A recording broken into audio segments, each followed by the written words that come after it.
قالین خجروشنا میشه میگن ایره در مزار شریف میبافن. اکثرا مردم مزار در ولسوالی دولت آباد. عبدالاحمد صدیق این قالین ها را از افغانستان برای نمایش و فروش به تاجیکستان آورده است. نمایشگاه قالین و سوزنی افغانستان روزهای 14 و 15 مارس در یکی از مهمانخانه های دوشنبه برگزار شد.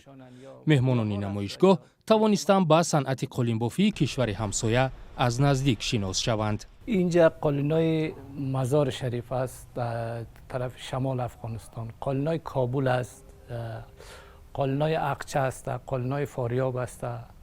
تمام مناطق که در افغانستان ما زندگی میکنیم صنعت قالین است و در اینجا در نمایش ماندیم. قالین هرات عبدالاحمد تقریبا 8 سال باز قالین های افغانستان را به دوشنبه می آورد. او اینجا مغازه قالین فروشی هم دارد. برتری این قالین ها را در طبیعی بودن آنها می داند. نرخ این قالین ها از قالین های استحصال کشورهای دیگر در تاجیکستان به مراتب قیمت است. اما عبدالاحمد به این باور است که این قالین ها زحمت بیشتر طلب می کنند.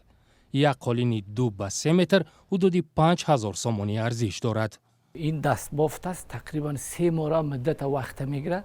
اکثرا در افغانستان در خانه ها میبافند. مثلا رنگ ریشه است، جوشانده ایره تارشه، پشم گوسفند است.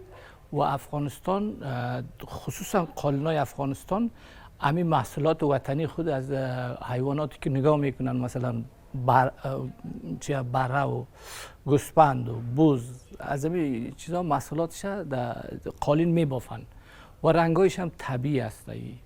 دوام قالین هم تقریبا 60 سال این گارانتی داره.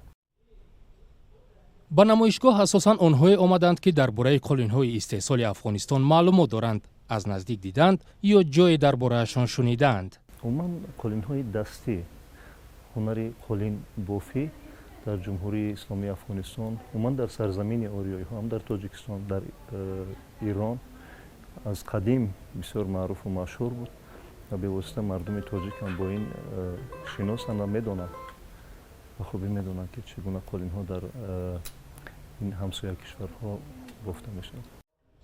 مسئولان نمایشگاه میگویند قالین های پیشنهاد کرده آنها 60 سال کفالت دارند و طبیعی بودن آنها توجه دوستداران هنر دستی را در جهان خیلی زیاد جلب کرده است. به خاطر طبیعی بودنش اونا امر مناسب دیدن که این مال طبیعی است. خاطر همین بسیار علاقمند هستند از طبیعی بودن، از رنگ، دیزاین، رنگامیزی، از حساب اما انگلیسیش کوالیتیش بهتر است. خاطر همون علاقه زیاد دارن، از اینجا میبرن. با گفته عبدالاحمد صدیق از سال 2014 بعد بیرون شدن نیروهای آمریکا از خاک افغانستان سرمایه گذاری به هنر قالین بافی کاهش یافت و مشکلی در مرز با پاکستان هم صادرات قالین های افغانی را به کشورهای خارج مشکل کرد. مسئولان نمایشگاه امیدوارند تاجیکستان میتواند وسیله برای به بازار جهانی راه یافتن این قالین های سرخرید در خارج کشور شود.